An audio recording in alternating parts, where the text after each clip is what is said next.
Shit in my eye. You shouldn't have shit in your eye. But like, not real feces. Not genuine fecal matter. No, just shit in the term of plenty. Oh, okay. Yeah. Yeah, I have one of them. In fact, I've still got one of them. There you go, it's gone now. It's still here. My eyes feel so goopy and bad. Shall I start this all over again? No, keep it. It's good. Fans at home like listening to our personal body issues, right? I don't know whether good is subjective or not. I mean, none of this is good, in inverted commas, but...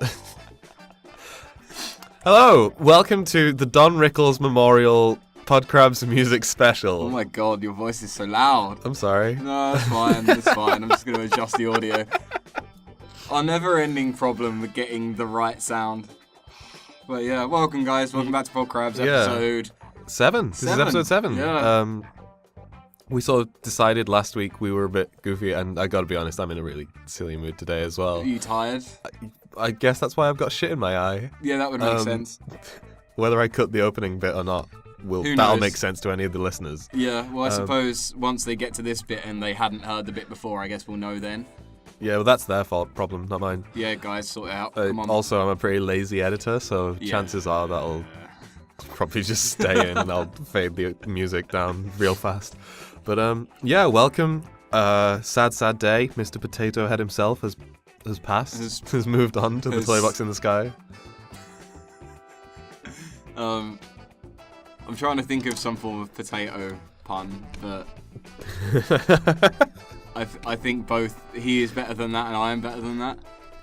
I'm not. I mean, I've already been... Oh boy. Yeah, Don Rickles, sad times. Go check out Johnny Knoxville's memorial to him because I found it hilarious on his Instagram. Also, if you want to actually like pay tribute in a good way, watch Casino. It's a fucking dope film. That is a good film. Yeah. And on the subject of casinos, we're doing music today. We are. Just because Jim and I are both music fans. Not only that, Adam. Yes, Jim. I would call you a musician as well. We've touched instruments with our hands. We've slapped necks. We are like professional ham boner Steve Hickman. Oh. If there was going to be a point in my musical career which is as dead end could be. Yeah. Like if I could rebirth myself in some format, it would definitely be ham boning specifically, like a Steve Hickman cover act of sorts. Whoa, yeah. Like the Steve Hickman experience. Yeah, like I want my thighs to be red raw with passion. That's the true spirit of ham boning. Yeah. I was really annoyed. I didn't know if I'd be able to remember his name when I was saying like Steve Hickman, ham boning expert. I was like, what is it? What is it? What is it? You're telling me you committed to this way before you even knew his name. Yeah, and like the second it needed to be on my lips, I'm so glad it came out. Yeah. And I know it's him. I would have been able to fill that gap for you, but you know, I'm glad you did. Yeah, like we're both fans of Steve Hickman. We're both fans of music, so checking out. This is the PodKrabs Steve Hickman hour. Yeah. No, but for real. Ooh, that's some nice ham boning. Yeah. But yeah, for real, we like music. When we work on our animated films, we sort of like put some jams on. Yeah, and it's usually a nice multitude of. It's a real mixed bag. Yeah. I think it's the thing we're least snobby about. Yeah, pretty much. I think it's just because there's so much good shit out there. And we both fucking love drum and bass. Yeah, drum and bass is dope. Being a southern boy, I grew up with drum and bass regardless of whether I wanted to. And as a northern boy, I grew up just filled with ecstasy and like happy Mondays. So, you know. Like, your spirit animal or local MP would be Bez. Or Sean Ryder. In fact, it's just all of the happy Mondays. That would be great. Do you know that Bez has a black cab? I think I've heard this. And it's got a big fucking V8 in it. Of course it does. I would hate to be in a car with him behind the wheel. Yeah. I really would, because he'd be gurning at every junction. To be fair, Bez is probably like very cool to be around. Oh, I bet. Well, he came to this university. He opened the new building at this university. Full disclosure, we're recording in the Staffordshire University sound booths. And last November, I think, maybe October. Yeah. Bez was on campus, and I like rallied. I think I even mentioned this to you, Jim. I rallied for people to like come with me and go and see Bez open the new building that they built. But like people were busy that night, so I just sat at home. But I could hear it from my room, like from my desk. I could hear the sort of like. That's and I was picturing in my mind Bez stood there with his maracas, sort of like, all right, I've opened your new building. I can't use scissors anymore. I can't fucking see anything. I hope it looks nice. So yeah, but we've been in breathing proximity of Bez. Oh, I didn't even know. Well, I did know apparently. I swear I told I was like, guys, we gotta go see Bez. This is a big fucking deal. We gotta. Also, to mention, we have our Coke brand products today, Adam. We do have. I'm on a really big Diet Coke kick because I'm not even trying to diet. I just kind of like how false it tastes. Diet Coke is the best out of the regular Cokes. Vanilla Coke is the best Coke, but the Diet Coke is Vanilla my Coke's in a league of its own. Yeah. In like Coke in your favorite flavor plain. Diet's probably the best. I agree on that. But watered down McDonald's Diet Coke. No. No, that's the real shit. Is it? Well, it's not. It's the fake shit. Yeah. It's like 2% Coke. No, Most pubs only serve like 3. We said we're talking about music, but now we're talking about Coke. I mean, it's sort of freeform. Yeah. If you go to a pub these days, if you ask for a Coke on tap, the likelihood is that it's about 2 to 3% Coke and 97 or 98% water. Fizz. Yeah. Still tastes good though. I like it when you get the one that's like 99% fizz and you have to take it back and be like, this tastes like burning.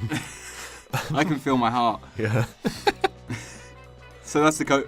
Oh, sorry. That's the Coca-Cola stuff out of the way. Coca-Cola, it's a drink you can drink. It's strange because we actually have direction today, so... I drank like, I told you before, I drank like the heartiest coffee this morning and then ate shredded wheat. I drank the hottest coffee. I'm a milky coffee boy, and I didn't put enough milk in my milky coffee. See, I'm a fucking edgelord and I just have it with loads of sugar and black. See, don't get me wrong, I'm a big fan of black coffee. Black coffee is damn fine. I just don't like how it tastes with milk. It's creamy. I can't deal it. Yeah. It's weird because I like everything else creamy. I like my meat creamy. You like creamy meat? I like to take a bite out of a cow and for it to be like a bit creamy. But like, yeah, when it comes to milk, coffee and milk, not a fan. I can't do it. What's your thoughts, guys? If you like coffee, why not let us know? And send us coffee. And send it to like at Starbucks as well. Get them involved in the conversation. Yeah, because there's a new one of those opening up on campus. Yeah, there is. I'm excited. It's going to keep me on brand. So yeah. Jim, because the tables are turned this week. We have a question from Joe. Of course. And I don't know what it is. Oh, yeah, okay. So like, I'm going to get my phone. I actually know what the question is. Yeah, so I'm like, is it, I think, before we get into the meat of the music matter. Okay, so. Any further. To tiptoe into the watery mass of which is the music. You know, you've got to dip your feet and sort of get acclimatized. That's it. We're going to dip our feet in with Joe at Aether Vision on Twitter's question. He's our muse. Follow him, check him out. He's a boy in Barcelona. I think he's in England. Oh, well, fuck it then. He's all around the world, really. Joe asks, 3 minutes of screeching? I saw this when I was having a cigarette yesterday. And I just sort of thought, like, I can discuss that, but like... Because you're going to have to tell us what sort of screeching this is going to be, Joe. Like, is it sort of pterodactyl-esque? I mean, it could be... I was thinking animalistic of sorts. Yeah. But I was also thinking, like, you know that you get the, get the throat music, like... Ooh, I like that. Yeah, thank you. I'm a professional. But do you think if you had that, and then you also had, like... for, like, 3 minutes, maybe there'd be, like, a nice level of... It's like a change-up. So, like, I'm assuming when it goes from low pitch to high pitch, that would be some form of breakdown. Ooh. See, this is getting musical now. There we go. We're already talking about music. But 3 minutes of screeching. Yeah. Like, say I'm gonna give you a scenario. You're on the bus on the way to the zoo. Cardiff. In Cardiff. The zoo in Cardiff. And that's a journey that's going to take you over 3 minutes. Yeah. The only song you have is 3 minutes of screeching by at Eighth Division on Twitter. Yeah. Like, what are your feelings towards that? I mean, I love Joe. I feel like I don't want to go to Cardiff. Yeah. So, and especially not on a bus. Yeah. I feel like I'd be more prepared for this. I feel embarrassed that I came on with only 3 minutes of screeching. Yeah. But it is Joe's 3 minutes of screeching in this hypothetical. Yeah. I think I could deal with that. What if I told you that this could potentially not be a hypothetical? Has he sent us 3 minutes of screeching? No. I've sent you. I'm going to put you on a bus and all the way to Cardiff. Oh shit! Could we record a PodKrabs on the bus to Cardiff? Oh, so many people would hate us. And just really piss off the driver. It's like when we went to Leeds that one time and we were just really giddy in the morning at like 7 a.m. Oh, sorry, delirious. We had like a real good time. It was. But like, everyone else was trying to sleep. It was fucking great. Yeah. And on the way back, where we were even more delirious and had been faced with some crazy homeless man that entire journey was fucking nuts. Yeah, it was good. Like, we got into, was it Bradford? Mm-hmm. We got into Bradford because we were near the velodrome. Is that it? Manchester was where the velodrome was. Oh, Manchester, yeah, sorry. Yeah. So we pull into Bradford, and like from then on, we sort of had, did we have a different bus driver from there? Or? Yeah, we had 2 buses. We had to change over at Manchester, which was where the crazy homeless man was at night. Yeah. On the way back. How many hours were we in Manchester bus station? Oh my god, 4 I think? Yeah. And this guy came in and was just like, "Oh, you fucking kids on your phones, I'm gonna put them on the floor, I'm gonna smash them individually," and I'm like, no, he's not.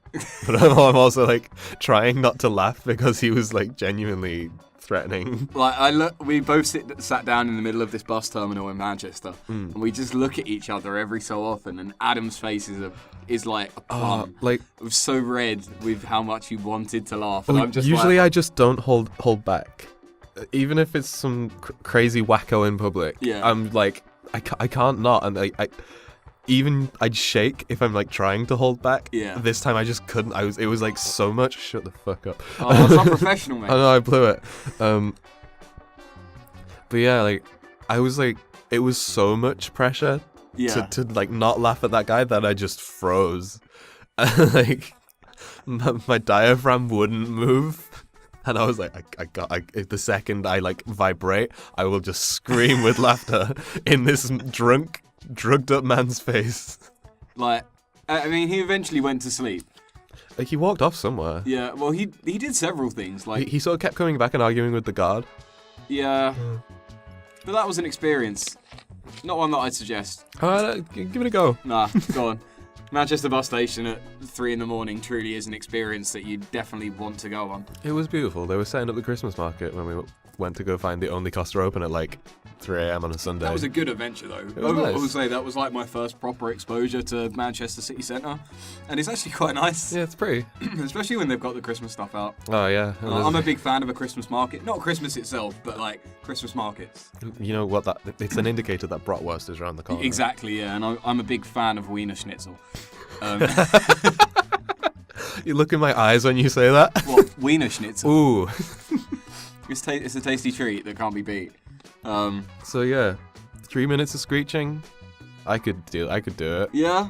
In fact, I'd probably go as far to say that if I was in a position where I could offer Joe some form of record label, that may be on the cards for me and him. Sorry about that wavelength there. I was switching mic settings because I just can't stop fucking around with it. You're a Philly boy. Yeah, I can't help it. But yeah, my levels are way better now. Nice. Yeah, so Joe, get in contact. I've got a record deal for you. I've got an idea, and I'm not sure how appreciated this will be at home by anyone that isn't Joe. Are you going to suggest to me that you're going to do 3 minutes of screeching right now? No, I think we should provide Joe, because we know what you like.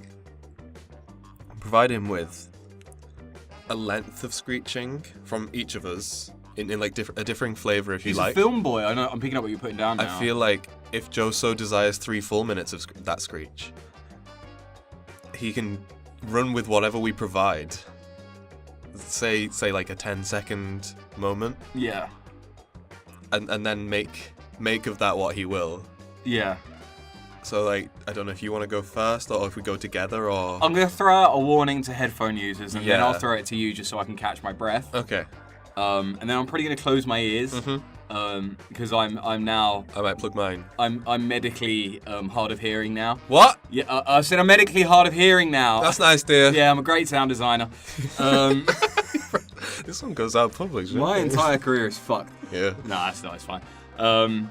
So, headphone users, be sorry. warned. Yeah, we're sorry. And go. Okay.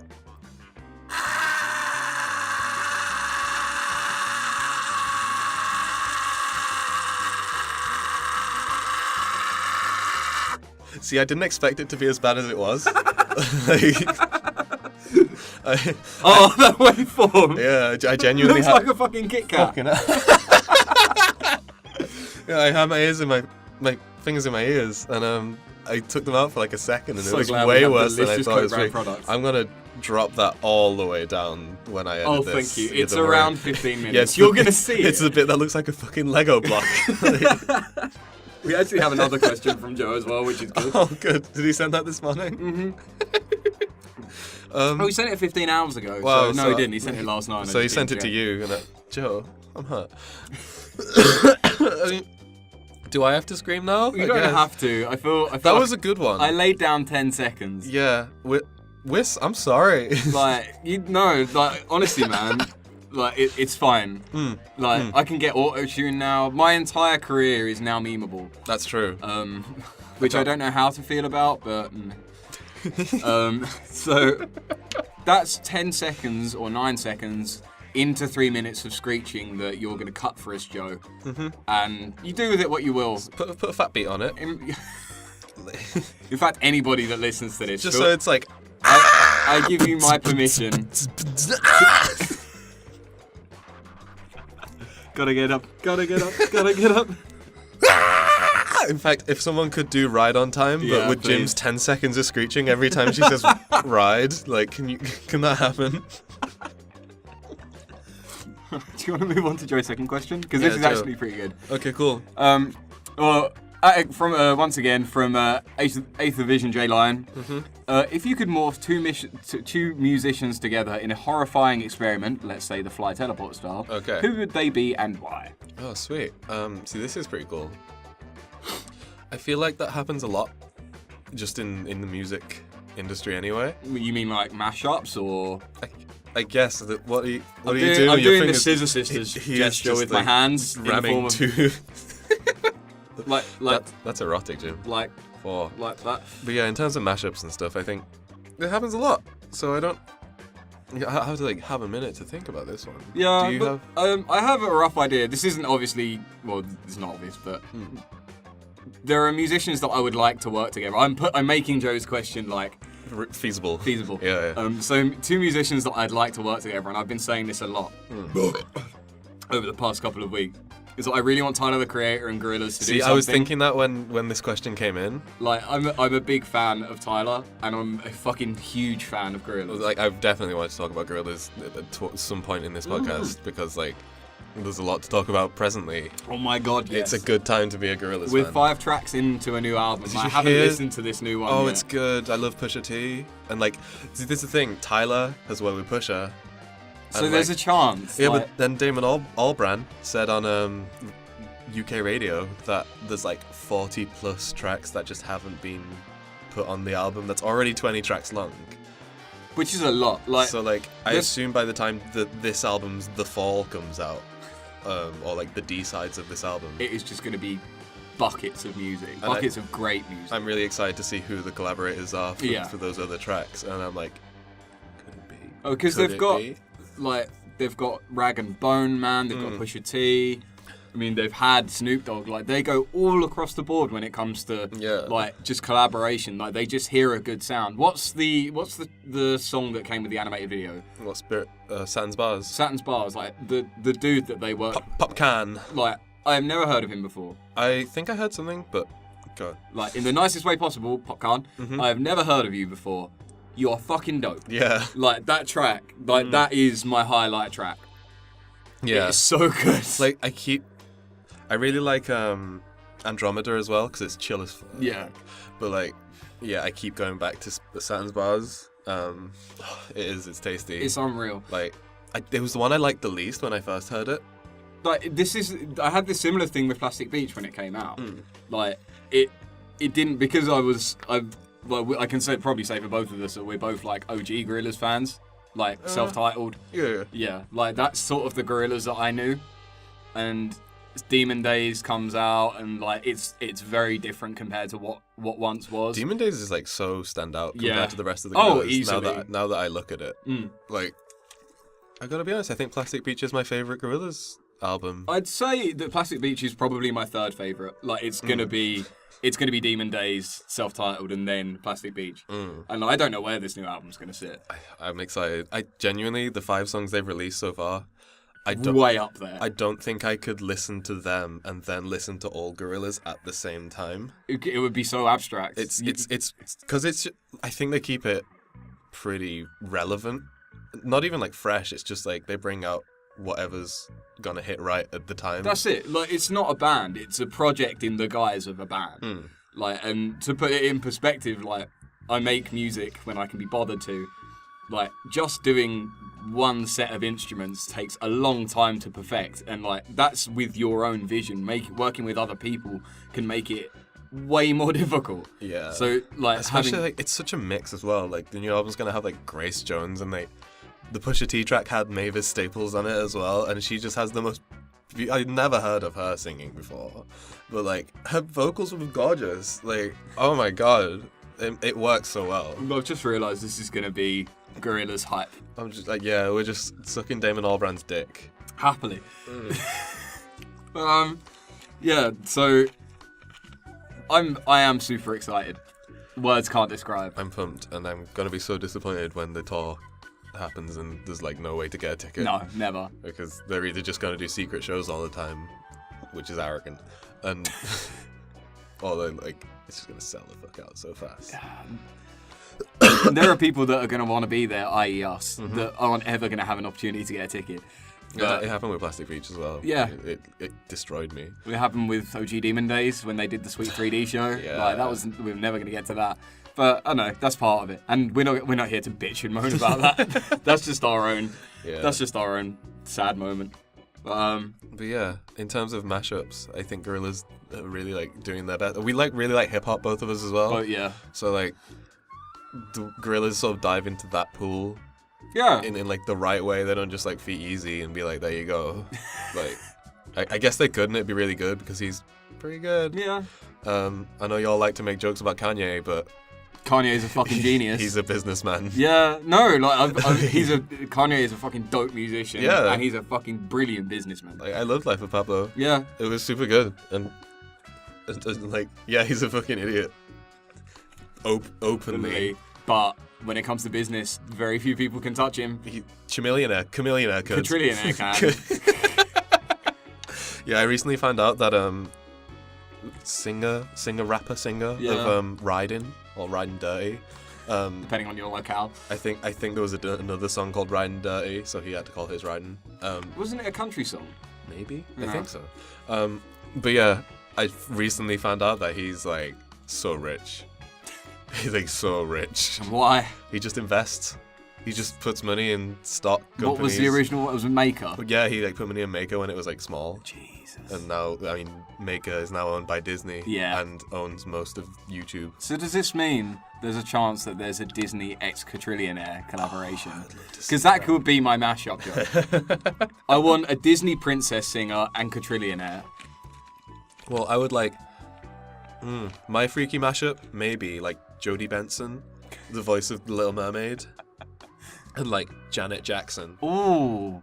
Can you do like a mashup name for that? Miss Mermaid If You're Nasty. You knew that instantly.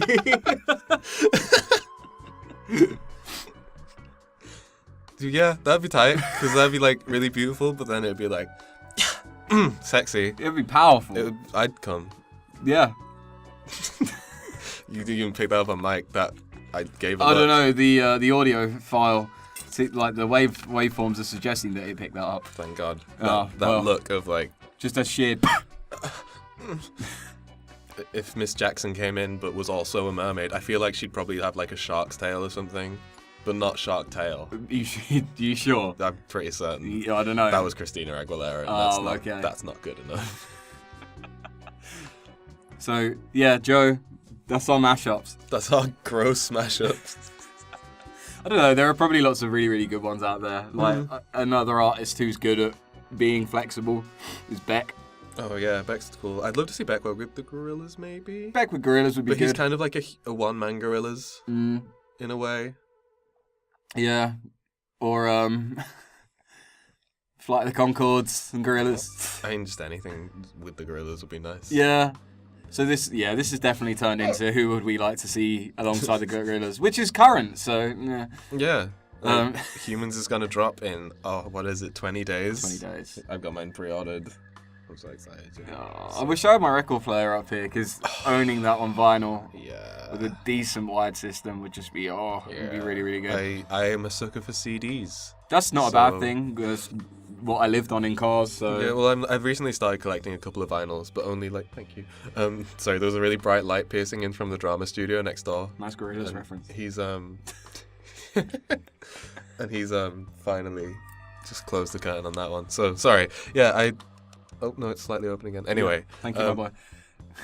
Yeah, I like CDs. I recently got a couple of vinyls. I got Jessica Rabbit by Sleigh Bells and Anna Monoguchi's Endless Fantasy. Those are both very, very on good. vinyl, and they've got the Jessica Rabbit one especially. It's just it's red, but then it looks like there's a blood splatter on the red. Oh, okay. Well, like a wine stain. Yeah, it does. It looks like a spinning wine stain. You're gonna need some white wine to get that out, mate. Do you think if I dip it and then pull it back out, it'll just be a regular vinyl again? Yeah. I don't want to do that. No, don't do that. But yeah, it looks gorgeous. And then the Anna Monoguchi one's transparent, like a creamy transparent, it reminds me of cream soda. Ooh. And it's got I think it's pink, yellow, and blue, really pastel-y splattered through it. It looks lovely. So yeah, I like a nice coloured disc, but other than that, I like a CD. What you mean like Elton John's Goodbye Yellow Brick Road? Goodbye Yellow Brick Road. I actually have one. Yeah, I have too. So there we go. I went through my parents' record collection and found out that they've got... they're gold mines, Oh, absolutely, man. I've got some sweet Led Zeppelin. So much Kate Bush in mine. Ooh, nice. Some Springsteen in there, because my dad and I big Springsteen fans. Springsteen and the Gorillaz, that'd be terrible. Yeah. Don't do that. Damon, don't. I know you're thinking about it, Damon. Don't, Damon. And Bruce. Keep out. But yeah, I like Springsteen, but there's also... I found 2 copies of Mr. Men's Birthday Party. And then I went through a little sub-collection that had been separated from the main and found another. So if you ever want a copy of Mr. Men's Birthday Party on vinyl, I assume from the mid-80s, it's all yours. See, my vinyl collection has sort of merged with the vinyl collection that we had at my old workshop. So somehow we accumulated a lot of classical music. There's lots of Bach, there's lots of Mozart, but then there's the Prodigy. The classics. So listening to Bach and then really setting that down with Smack My Bitch Up, it's Smack My Bach Up. It's a really odd sensation. But yeah. I bet it's classy though. Yeah. Just wish we had 2 turntables and a microphone opposed to just... That's where it's at. Yeah, just opposed to just 1 turntable. But no. There's lots... Do you hear cassettes are coming back? Really? Yeah. I guess because Guardians of the Galaxy. Oh, yeah. And hipsters. We'll be moving on to film soundtracks, won't we? Yeah. And also hipsters. Yeah, but there's been a step that they've missed. 8 tracks. They're not cassettes, they're 8 tracks. They're different things. Yeah. Why aren't 8 tracks coming back? I think it's because... Why aren't laser discs coming back? Jim. Disney, I think I mentioned this on one of the pre-podcasts, but Disney brought back Laserdisc packaging and put their Blu-rays and DVDs in them. They look really nice, and I can't wait for them to do Studio Ghibli films in them. Ooh. But I really don't want to buy Guardians of the Galaxy But it's got the best film soundtrack ever. I don't give a shit. No, I don't want to buy it on a faux Laserdisc packaging just so I can have Howl's Moving Castle in faux Laserdisc, which would actually be nice. Is it just like a regular Laserdisc, but you just pop the middle out? Actually, it's a DVD. That'd be cool. That would be cool. The way they've done it is really Disney, nice. buy it. Because it folds out, and then it's got your 4 discs either side. It's on Blu-ray and DVD in both. Oh, okay. But then the folder's got like some information about the film and some like lithographs and stuff. Oh, that's nice. So yeah, it's nice. If you're a collector of things like that, go check it out. Why not? Yeah, and then get the Disney Classics collection. Oh, don't, because they'll just change the logos and shaft you. But yeah, I think it's time. We've mentioned films. We've brought it up. We had a question. This actually came in a few weeks ago. So Matt, if you're listening, remember Matt? He was on the podcast once. At Burbo Creations. Twice actually. And check out go check his GoFundMe out. Oh yeah, go check out his GoFundMe for his dope comic. Can we start a website called GunFundMe? GunFundMe. Yeah. What would be the premise of GunFundMe? I get a gun. Oh. And if I don't earn enough money, you shoot me. I shoot myself. Oh. I sit on a live cam, and I'm like, I'll do it. I'll do it if you don't give me the money. Adam, I didn't raise enough to support my new ice cube tray project. That'd be gross. I mean, you could fill it with your blood afterwards. Someone could fill it with your blood afterwards and freeze it. That'd be great. Novelty ice cube shaped ice cubes. Today was a good tray. Oh shit! A Coke in my mouth. Sorry. Next year, Matt asked us what we consider to be the best film soundtrack. Yeah. I'm going to straight up say right now, I'm not going to do best, I'm going to do notable. Yeah, I've got like a couple of things I want to talk about in like different ways. And firstly, I'm going to slay Guardians of the Galaxy. In its honor, there is some good songs on there. No, there's a lot of good songs on there. But like, all of those good songs, like, I suppose you're supposed to treat the film name as like the album title. Yeah. And then you've got this collaboration of like sweet artists. Oh, but Jim, it has an album title. It's called Awesome Mix Volume 1, because all the songs on it are awesome, Jim. Like, that's questionable. Yeah. But like, it's not the be-all and end-all. I agree. I like it. I like the tracks on there. Interestingly, I lent it to my dad because he doesn't give two shits about films. So like, I was just like, oh, yo, check this out. It's got 70s music on it. You were in the 70s, right, Dad? And he came back to it and was like, yeah, it was good. It's a weird. It's like, he like asked me if the film was a romance. So I listened to it back and I was like, oh shit, yeah. Like more than half the songs on it are like love songs. Yeah.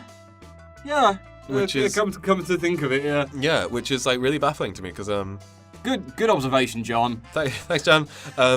Thanks, Pep. Yeah, like it's weird because for the people who talk about Guardians of the Galaxy like it's the best film ever, which it's not. Like I like it. It's a good film, but like it rates as high as the Lego Movie did for me. There we go. That's like a solid 6 or 7. So yeah, and like, but like the film itself, people talk about it like it's crazy and it's wacky and it's funny, but like half the music in it is like a ballad or like. Yeah. Like, I get the ballad concept of it because Guardians of the Galaxy is like, it's out there. It's almost sort of designed to be a ballad in its own way. Kind of. But it's like, people talk about it like it's exciting, like it's cartoon. Yeah. And I guess it's got like elements of that. But then I think back on it, and there's a lot of bits, like when Moon Age Daydream plays David Bowie, which is my favourite song on that album, also my favourite Bowie song, so.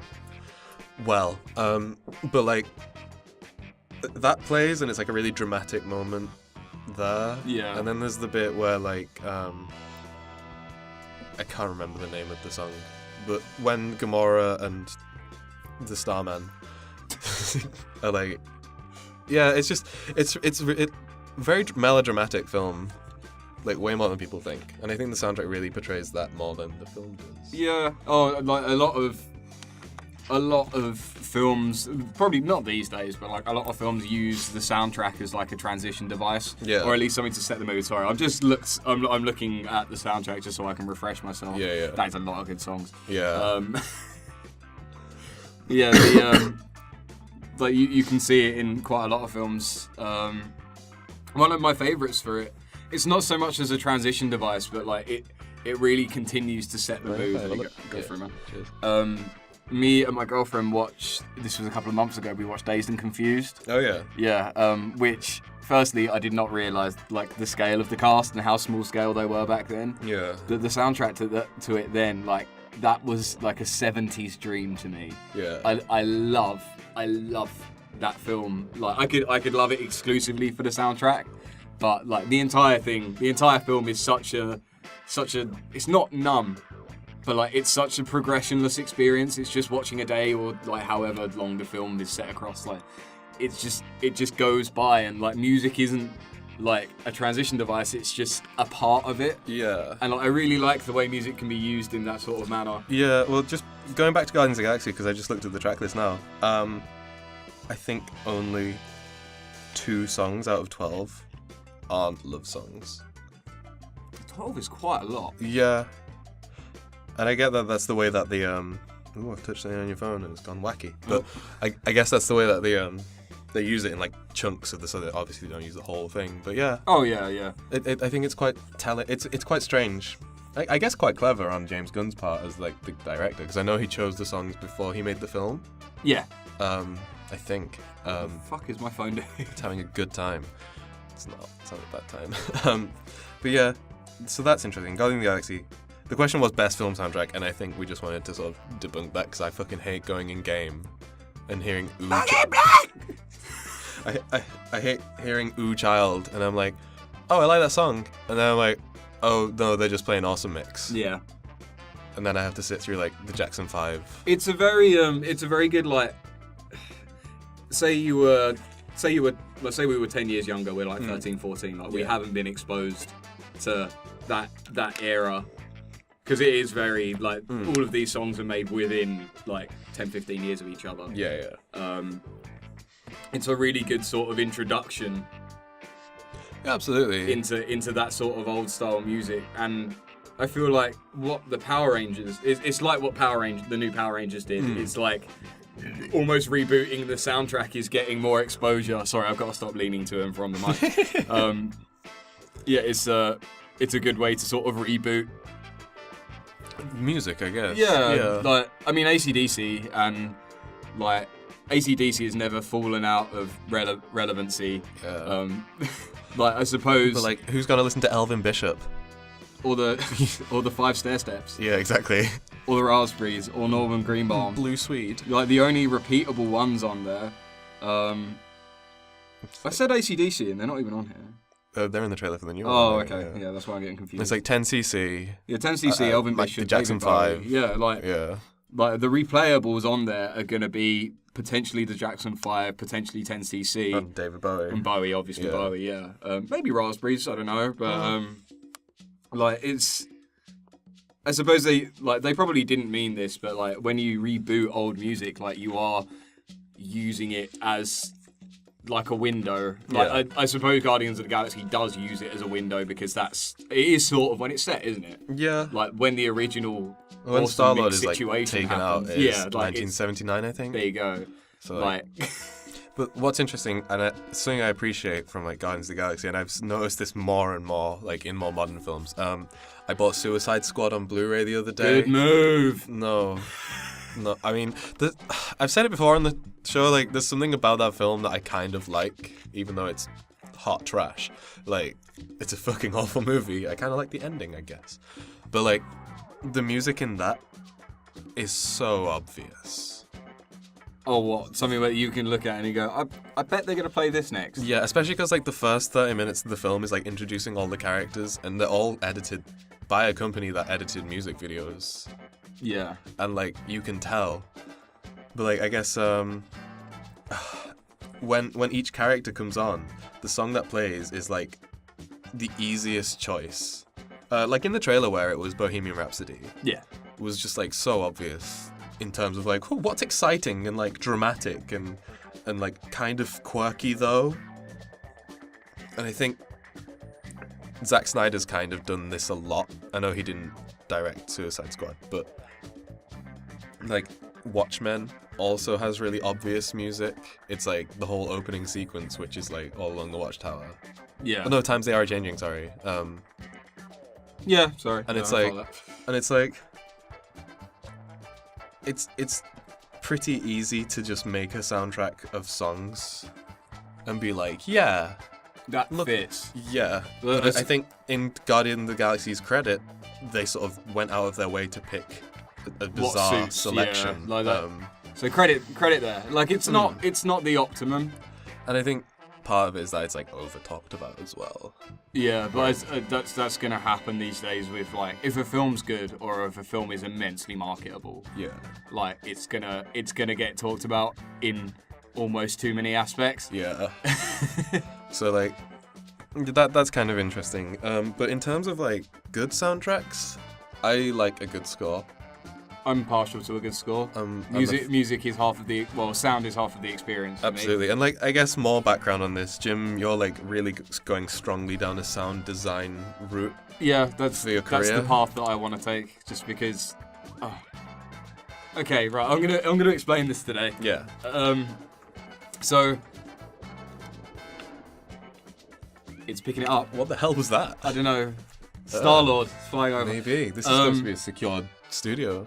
So the reason that I've came from a graphic design background that's moved into games design, and then from games design, which I did very well in. Yeah. Not tooting my own horn, but games design is something I am competent in. Yeah. I moved on to animation, and now from animation, which you also do very well in. Questionably. Fine then, don't accept the compliment. No, from animation, I've sort of specialised in working in sound in film or sound in animation. Yeah. And like these days, like right now, I'm trying to move into sound in games, so it's almost like I'm going full circle. Yeah. Because I don't ever want to do graphic design as a job. Yeah, fuck that. Because that makes me sad. But the reason for this is I've told you the story of when I got blown up. Yeah. Yeah. Okay. So for the people that don't know, I went to a festival. I went to Sonosphere in 2011 or 12, and whenever Slipknot were playing, and during their set, a pyrotechnics like flashbang. Yeah. Was meant to go up probably like 250 foot in the air. And you had an afternoon of Saving Private Ryan. Yeah, pretty much. So. This thing that went 150, 200 foot in the air didn't actually. It went about 4 foot in front of me, and it fucking blew up. Which, from an audio perspective, really sucks. Yeah. Because I now get pretty bad tinnitus as I'm actually experiencing it right now. Oh, Jim. Yeah, mate, it's in one ear. I don't really care.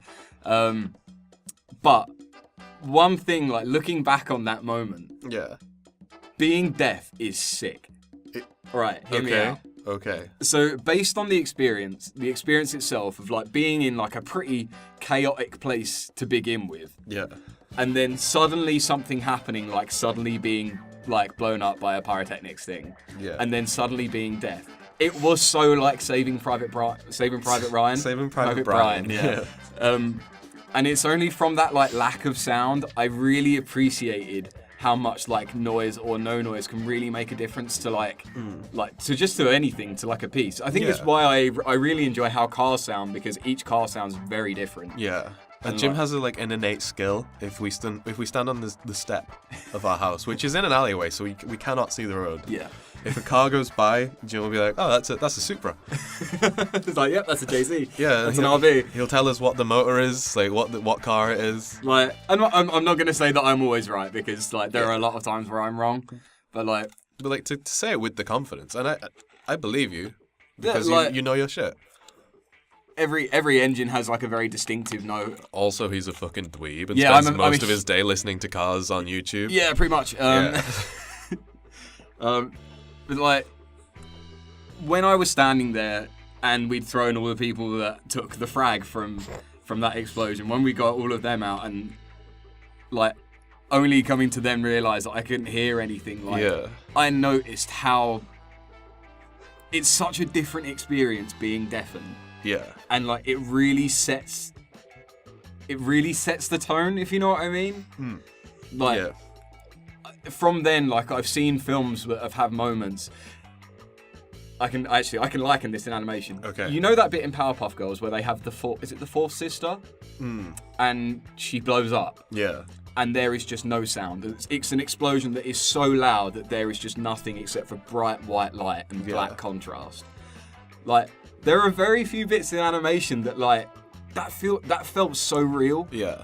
And like coming from then, like trying to build soundscapes that sort of give you the illusion that you're there. Yeah. Or doing something that is as abstract as that to make you realise the gravity of a situation. Well, that's something I really appreciate about like Samurai Jack, and I know that's a hot topic now because it's back. But like all 5 seasons of that have like succeeded in using the sort of quietness to make it feel believable, and like it also really gives more room for like the actual bits of music to breathe, because if it comes into from a moment of silence and back to a moment of silence at the end, you really notice the music when it happens. And it becomes that transition piece, or it becomes the thing that helps carry the motion. Yeah. Like, this is why sound is so important to me, because, like, without it, or no, like, without considering it, like, your film or whatever you're watching is, like, nowhere near as good. Yeah. You know, when we were doing animation in BA,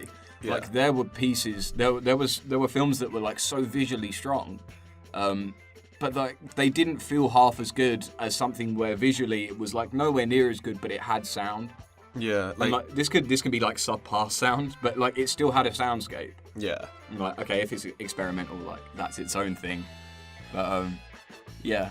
But yeah, you were the sound boy on the Suicide Cup, our anime film, and I gotta say, when I was thinking about films with like good soundtracks, I genuinely liked the music for the Suicide Cup soundtrack is something I can, no matter what time of the day it is, if I think of one bit of it, like I know what song's playing. Like, I know it's not a big thing, and you at home maybe haven't seen the Suicide Cup, and I don't blame you.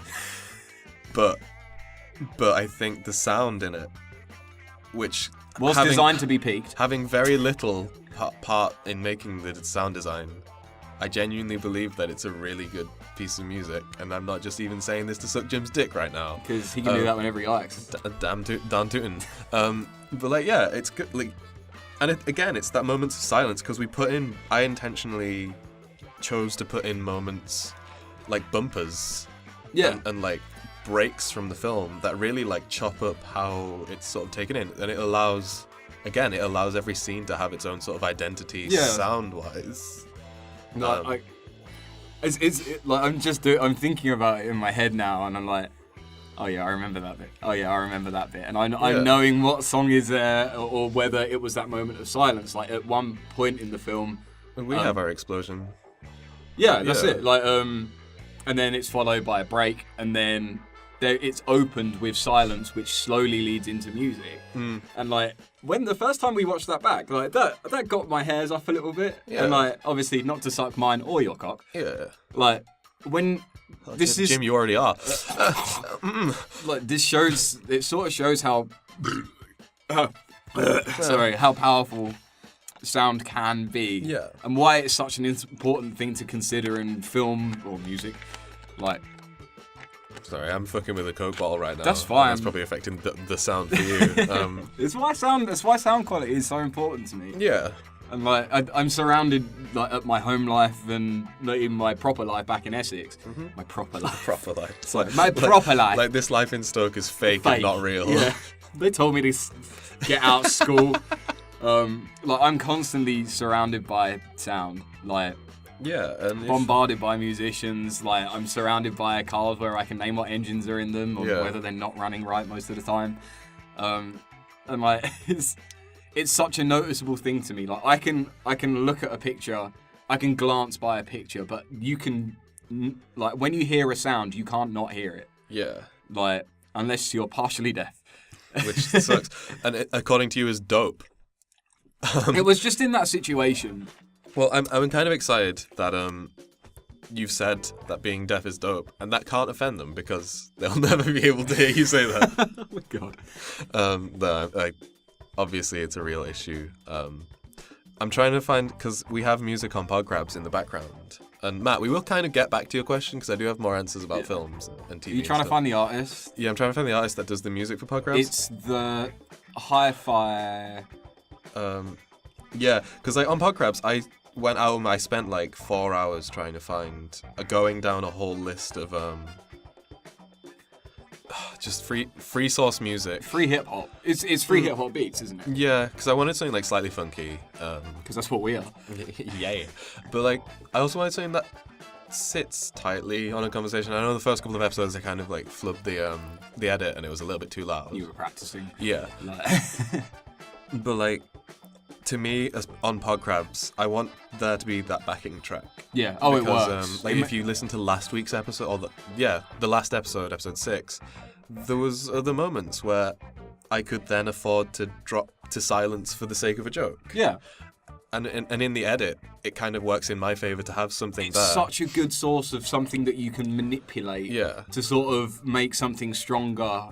Because if it was constantly silent, and then there's just no option to have that silence for an extra joke. Yeah. And we're not necessarily a comedy podcast, but we have our moments. We have fun. Yeah, that's it. That's what it's about.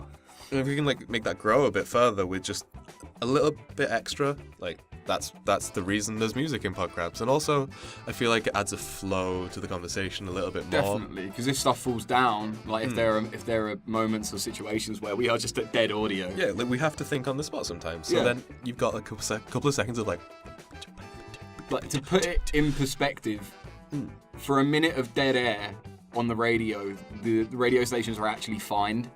And I think it's something like $2,000 a minute. Holy shit! Yeah, it's a big fine.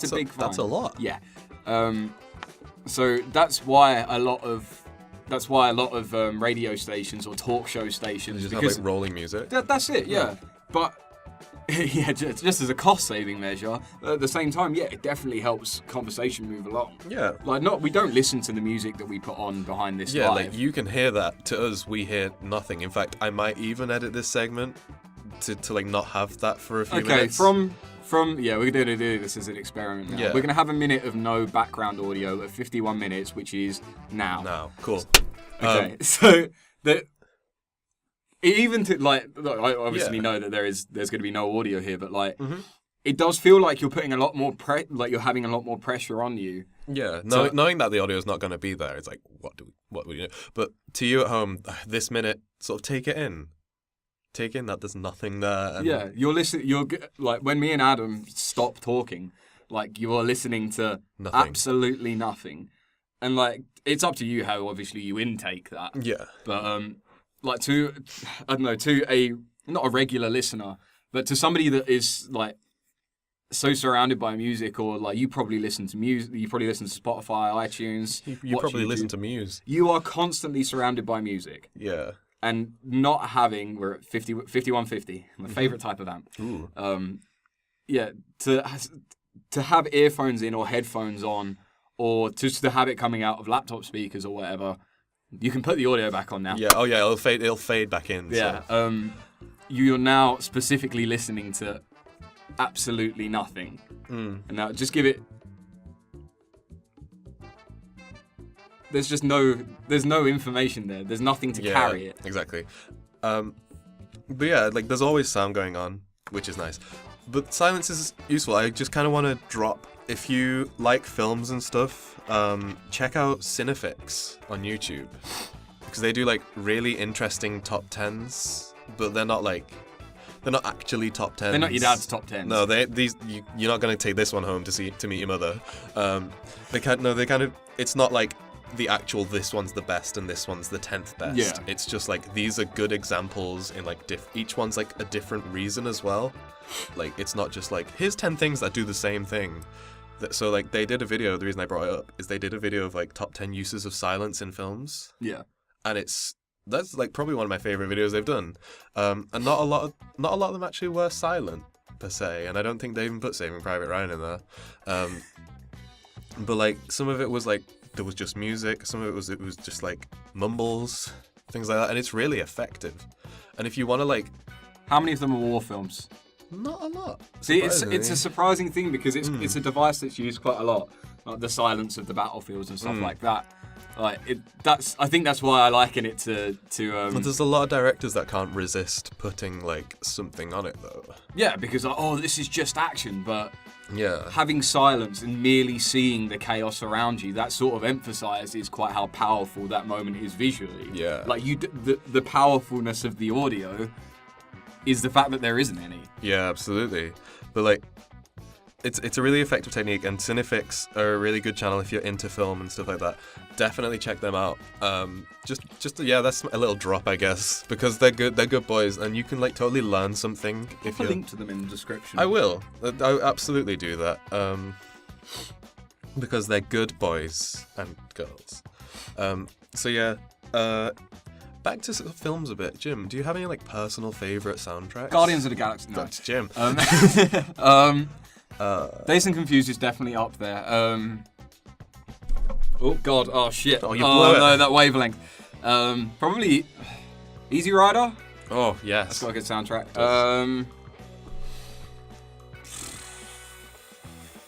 I knew I should have done more research on this. Well, like, have you seen Duel?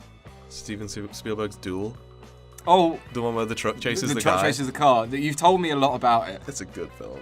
And I genuinely love that film. like there are a lot of. There's not a lot of dialogue in it, but it's pretty tense. Like I'm a sucker for a war film. I'm gonna say that right now because I think war films and music, they don't often go together. Yeah. Because sometimes it's just like it just doesn't work. Yeah. You know what I mean? And there are some situations where like a World War II film, like I don't know which one it was. It might have been Enemy at the Gates. Yeah. But there's a point where the characters are standing in a cafe, and this is the first time that music is introduced like into the film. It's like into the actual set, if you know what I mean.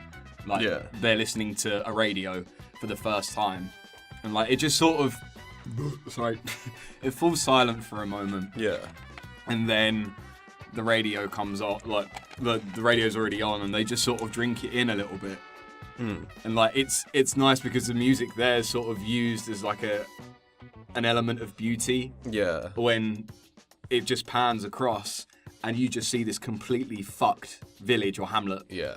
Ooh. Yeah. But like I suppose I don't really look for good soundtracks. Like I look for good moments in sound. Well, I can totally appreciate that. Like sort of like on the other end of that. And I know when Kyle was on, I was like going nuts over Kong, Skull Island. But like that kind of does what Guardians of the Galaxy did, where it uses like songs of the era.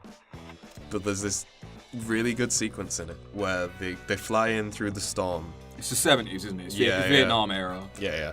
And it's just at the end of Vietnam. Yeah. Like that's when it's set because the fleet that go in are like, this is our last mission. They fly in through a storm onto Skull Island and like they're all like having a euphoric moment. They've made it there. They're blasting Black Sabbath out of the helicopters. Is it War Pigs? No, it's like the really obvious Black Sabbath song that I can't remember the name of. So I know. What is it? Like the main one, the top one that people always talk about. Anyway, it's that one, and it's I'm a big fan of Sabbath.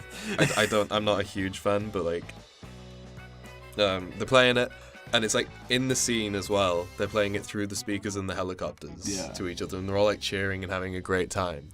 But then Kong appears. And they fucking fight Kong while Sabbath plays, but then the second he hits that helicopter, like that music stops, and it's really good. Like because America isn't quite capable of fighting a giant big gorilla.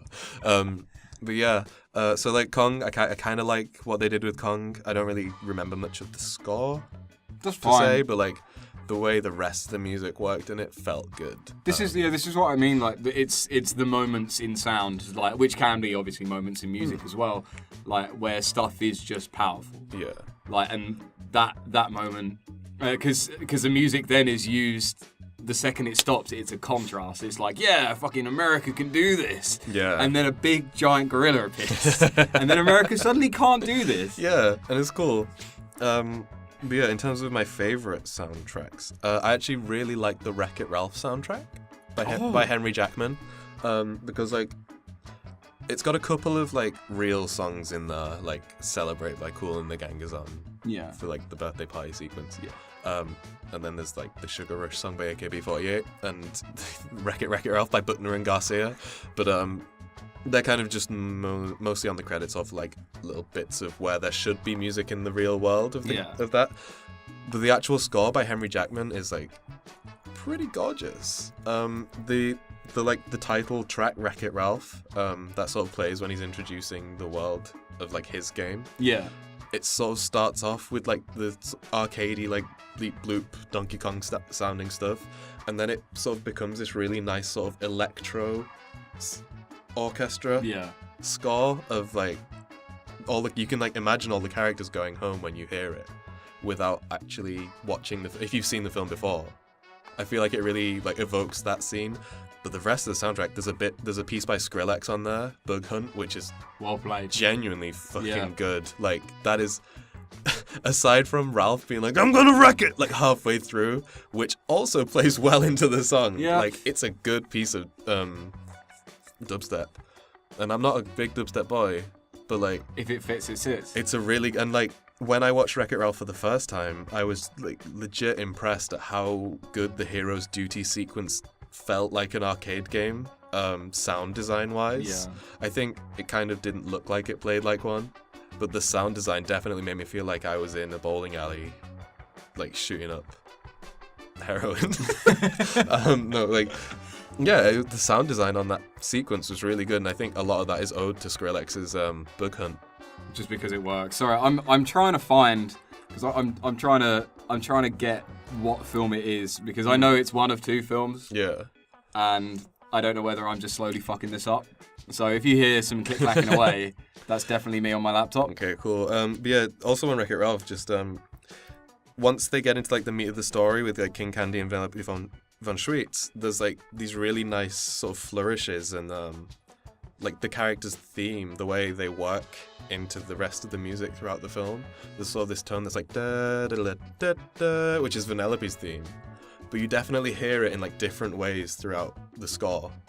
So like, you stick it on in the background if you're working at some point, friends, because I highly recommend the Wreck-It Ralph soundtrack.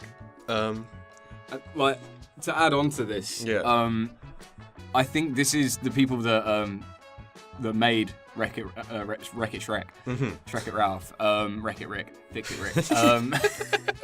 Needed an in-joke. Yeah. Like they sort of realised that some, not most, but like some of a video game experience is the soundtrack of it, and like it adds to the characters of it, because you think of characters like Sonic. Yeah. You know Sonic. You know the Green Hill Zone music. Absolutely. Yeah. You know Mario. Yeah. Like, can you remember any? I don't know. Any music from Call of Duty? Not really. No. But like the way that they develop the characters, they realise that the sounds that come along with it, like, is a big part of it. And I think that they capitalised on that, and it definitely helped with how they sold the characters and the environments as well. Absolutely. Because like, that's the thing. It makes when AKB48 comes on the first time Ralph's in Sugar Rush, it like sounds like it's far away in the hills, which makes the world feel like there's a logic to it, like that's where the music plays because that's where the video game happens in that world, which is really nice, and it sounds like it comes through speakers. But also it makes you feel like there's more than one world to Wreck-It Ralph. Yeah, which is the idea. Yeah, and they never really, like, it's not a huge part of the plot that there's more than one world because it all happens in the game place. But like, you kind of realize that Sugar Rush was made in Japan because of that music, and like, it sells that arcade cabinet as a character almost. Well, that's, I mean, if you can, a lot of what an arcade was back then, it was just a cabinet with the character written on the side. Like, you would remember what the cabinet looked like just as much as you could remember about what the character. You know what this Pac-Man machine looks like, don't you? Yeah, absolutely. There you go. Like, you're recognizing not just the character, but you're recognizing the format that you see the character on as well. Yeah, and for like the 5 minutes of the film that is set like in the arcade and not in the video games, I think it feels so much more real because of how the video games work. Yeah. Sound-wise, and I guess visually. Mostly just through the sound. Really sells it. Because like in the arcade bits, you still hear that AKB48 song, even though it's not part of the world inside the game anymore. For Ralph and Vanellope, like I love it. I just love it. It's a really good sound. It's immensely really well done. I'm gonna completely flip this over now. Go on. The film that I was thinking of, I did get it right. Yeah. It's Apocalypse Now. Oh yeah. Yeah. That film's fucking dope. Yeah. It opens with the Doors, and the rest of it is basically Francis Ford Coppola, and like the entire. It's so dramatic. Yeah. And like it's such a horrifically beautiful film. This is like my favorite my favorite films for some reason seem to be Vietnam War films. Yeah. Just because the Vietnam War as a concept was just fucked. And a lot of the songs that were coming out then were sort of about the beauty of the world. Like, it was this new wave, like, how nice the planet is, like, stop everything that's bad. And, my internet's just shat itself, okay. Whoops. So it uses this as, like, a flip side, like, here's this beautiful music. Yeah. Here are some people that are just fucking slaying each other. And like that, it's that sort of... They call that contrapuntal sound. There we go, yeah. Sorry. It would like... But it is such a juxtaposition. Like, and it's a really... It's such a good device. Yeah, well, it's like Tarantino loves it. Yeah. Oh god, yeah. Like every single Tarantino film has like a super fucking violent, awful bit with like something really nice. Does Kill Bill do it? Yeah, absolutely. Yeah. I can't remember what song it is. Yeah. But like, it's when they're in the caravan. Yeah. Yeah. But it's like, yeah, like he plays the trailer. Stuck in the Middle with You in like Reservoir Dogs when he like cuts a guy's ear off, but he's like dancing, and that again, that like really sells the characters. Pulp Fiction. Like, yeah. Like, I think probably not films, directors that harness music well. Tarantino, easily. Just as like Quentin Tarantino is one of my favorite directors anyway. Yeah. But like the use of music, like if I could liken what I'd like to do, like musically or so, at least sound wise. Like Tarantino, like, just fucking nails. I love Tarantino, and I know a lot of people these days are like, "Oh yeah, well that's just a really easy film buff like thing to say," but like, it's easy because it works, even because it's true. Even if you don't think he's a good director, his music choices, like, I don't know anyone who could listen to like Jungle Boogie and not think of the opening of Pulp Fiction. Yeah, you know, like he kind of makes it that thing's own, you know? Yeah. And I think that's, you know, if for nothing else, he's at least that smart. Yeah. But yeah, I wanted to talk about my favorite film of all time, Love Exposure, which is a Japanese film directed by Shun Sono. Like, that film's really clever with the way it uses music too. And I know we're going a bit long on this one. That's fine. I hope that's okay. We've got 15 minutes left in the booth, so. Okay, cool. 10-hour film in 15 minutes. Shit, yeah. Well, it's like that's the thing. The film is like 4 hours long. When I got it on DVD, it was on like 2 discs that you have to swap halfway through like a cassette. But like, you could have got all of that on a Laserdisc, mate. I know, right? Awful. But the sound in the film itself, it's split up into chapters. The film, like towards the start, there's like 3 chapters within the first 2 hours, and then the last chapter is like 2 hours long. But they sort of introduce the characters, and the music is like these 4 tracks by a band called Yura Yura Tekoku, which are like, I guess it sounds like Nirvana's lighter stuff. It's like really light, but sort of like sad, mostly. That's Nirvana. Yeah, but it's like very Japanese as well. And when I first watched the film, I saw it at like midnight on Film 4. Of course. And I missed like the first hour. I remember being really desperate to find out what the music was when the credits rolled, and this was before I was even like that into films that much. But the other tracks that they use in it, there's like a couple of hymns because there's like a few church settings, and then Bolero by Ravel, which plays through like the entirety of one of the chapters at the start, which is like that chapter starts off as an introduction of a character and ends in like a big street gang fight. Cool. But like the entirety of that chapter is just Bolero by Ravel, and it feels so good, like, to watch that film and have that sort of like, especially the way that song builds with like at the start it's like da da da da da da da da da da da, and that like just really sets the tone. And every time I think of that, I think of Love Exposure now. So yeah, I just like films. Yes, yeah. I just like films, Jim. Sound. I will say, Eastern films generally, if there's going to be like a ballpark, like a fucking out the ballpark, like place where they're going to produce films that just sort of nail sound design, the East actually do it very, very well. A lot of like perhaps not the music for Crouching Tiger, but the way that they use sound, because a lot of the fighting scenes in that don't have that much audio. Yeah. That they think about it, which is really, really good. Because like, a lot of even something cheap and cheerful like 20th Century Boys. We watched the trilogy of that, and they sort of have that through line of that he's a musician and he makes that, like, that song's not that great that he writes. Yeah.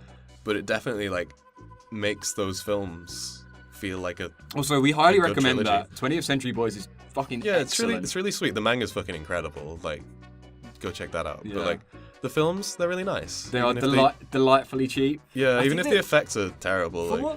For the budget that they must have worked with, though, like, they produce something that is still, like, immensely visually pleasing. Yeah. And, like, sound design is actually pretty accessible. I will say that, like, what I do, like, there's a difference between doing it and doing it well. Yeah. And I'm not going to say where I am on that spectrum, but, like... Jim's pretty good. He's being modest. Like, sound design is a very accessible art that can transform what you do. Like, and I would definitely, if I was going to go out and say that this podcast had a moral, sounds important, guys. Give it a try. Yeah. To do it. Listen to get some nice headphones. Just don't get some, like, don't get Beats. Yeah. Beats. Don't get Beats. Don't get those cheap ones from Poundland. They're just you're missing, like, half the music you're listening to. Also, don't get Skull Candies. Coming from somebody that had 3 sets. Listen, save up, set £50 aside, minimum. Yeah. £50, like, these days, 50 quid will get you a decent, like, my Sennheisers, like, to those that want to know, I use, for sound design and basically everyday use, I use a set of Sennheiser HD280 Pros. And I hope you don't mind me saying this, Jim. They're fucking ugly. They are. They look gross. Don't get headphones that look nice. Get headphones that are, like, top spec. Yeah, because they don't have to look good. You're gonna enjoy music or whatever you listen to. Like, and I've had these for near as damn it, like 6 or 7 years now, I think. Yeah. Like, they've got loose diodes in them, but do they carry sound? Yeah. Fuck. They're like, great. they are incredible to play back through. Like, and it's amazing what a decent set of headphones, like, I wouldn't recommend earphones, but that's just me. Yeah. Like, there are probably good sets of earphones out there. I gotta say, Apple's ones are really quite nice. Actually, yeah, I have used Apple earphones before, and they are quite nice. Yeah, but yeah, this is probably the most snobbish thing we've ever said, but get some nice headphones. Yeah, and no, treat yourself. Yeah, it is treating yourself. Like, I got Jess some Marley ones. Like, they're pretty, like, they're mid-range Marley headphones, and, like, I popped those in, like, just to see what they were like, and, like, they were really, really good for what they were. Yeah. The reason I don't like earphones is that they don't stay in my ears. It's almost like you're somebody like just bored my ear holes out. Big old elephant boy. There we go. Yeah, I'm a wingnut. Yeah. I guess closing notes, Jim. What's your favorite piece of music from, like, a film, game, real life? No, let's not do real life though. Yeah. Okay. I'll put you on the Stand spot. proud. I'm not shitting you. Stand proud. Yeah. No matter how many times, and for the record, JoJo Part 3, is it? Mm-hmm. Yeah, the intro song for most of it. Oh no, for all of it. No, it's the second half. Yeah.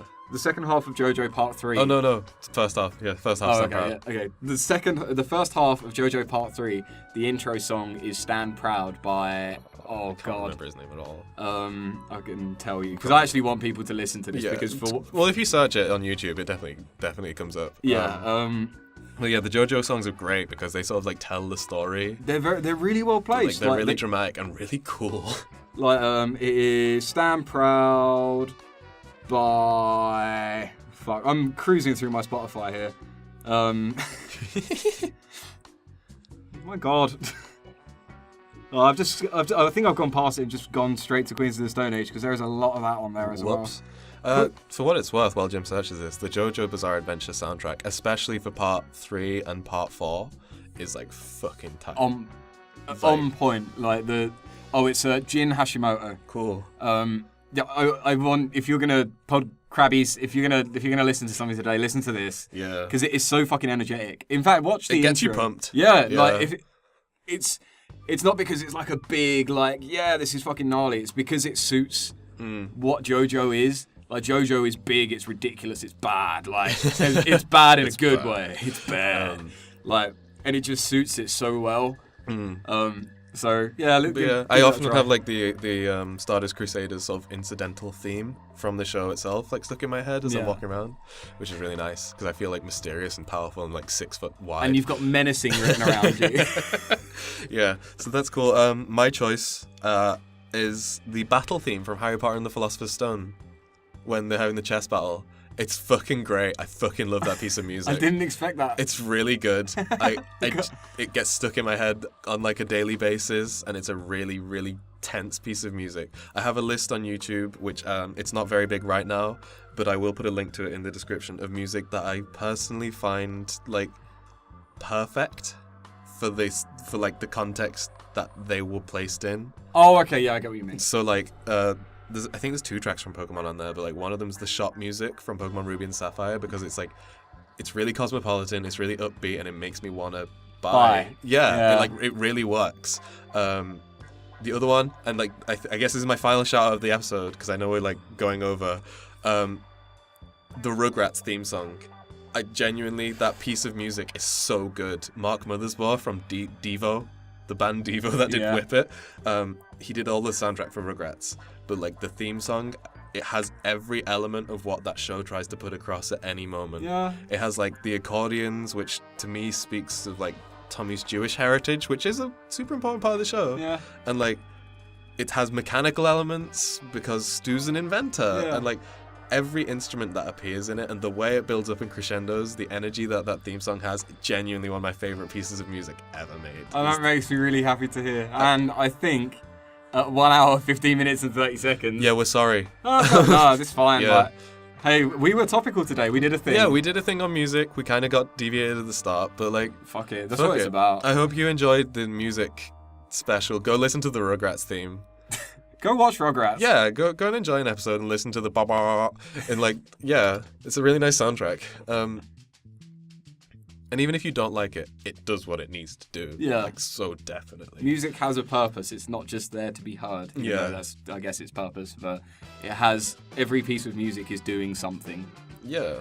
And it's a very flexible art that a lot of people don't think about as much as they probably should. So yeah, I'm going to start expanding my playlist of songs that I think really are perfect. So feel free to contribute. If you have a piece of music that you like, from a film, a game, anything, hit me up at ADM_punk on Twitter. And at Evil General Foo on Twitter. And if you like this episode, because we sort of made an effort to talk mostly about music. Yeah, we were topical. Yeah, like, if you like that and you want more of like different topics and stuff, because I definitely want to do more like this. I feel like we can chat shit about a lot of things because we're reasonably knowledgeable. Well, people. The things we like we look into it and we read about it. Yeah, And stuff like that. we at least try and be educated about it.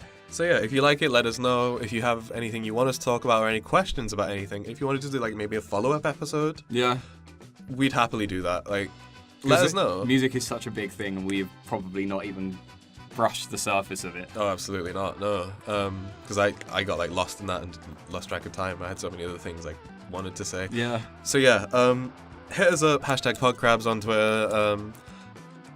We love you. Yeah, we love you. We love music, and now you're gonna go out to the sound of free-sourced hip hop.